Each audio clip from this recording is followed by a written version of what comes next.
Time is running out. We're in the midst of a climate crisis. If we don't take drastic action now, the climate devastation we're already facing will worsen in severity and frequency. In the West, we're only just starting to see the worst impacts of climate change. Public Health England reported 2,500 deaths due to heat waves last year. Across the globe, this is a much more common occurrence. The World Health Organization estimated that between 2030 and 2050, climate change is expected to cause around 250,000 additional deaths per year, hitting the poorest and most vulnerable communities the hardest. If we're to make meaningful change, businesses and corporations must take responsibility for their role in the climate crisis. In 2018, 89% of global CO2 emissions came from fossil fuels and industry, making it the single largest source of global temperature rise. Let's take a look at one fossil fuel giant, Shell.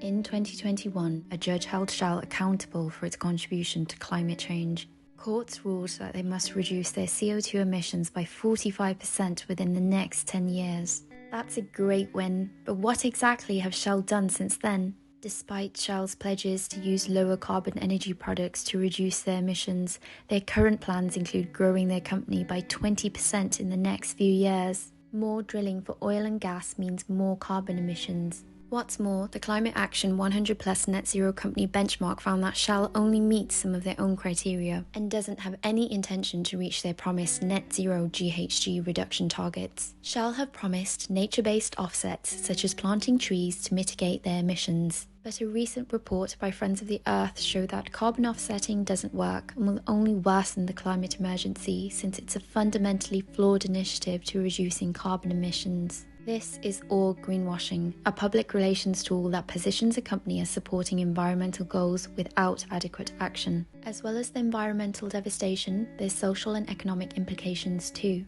We're in the midst of an energy crisis. The war in Ukraine has resulted in a huge increase in energy prices since UK oil and gas is bought and sold in European and global markets. Russian imports account for 8% of the UK's oil and less than 4% of its gas. But while we're suffering the hike of energy prices, Shell made a huge profit of nearly 4.3 billion in the final 3 months of last year. So how can Shell help? Shell should agree to a windfall tax. The massive surplus of cash hoarded by energy companies like Shell could instead be used to help ease the cost of living crisis. But for real change to occur, a significant reduction in emissions from fossil fuel companies is necessary. We need freedom from gas and energy through investing in greener, renewable alternatives like wind farms. Ultimately, less drilling for oil and gas is better for the environment. Shell can never claim to be green. Their historical impact has been devastating, and a future which includes oil and gas drilling is futile.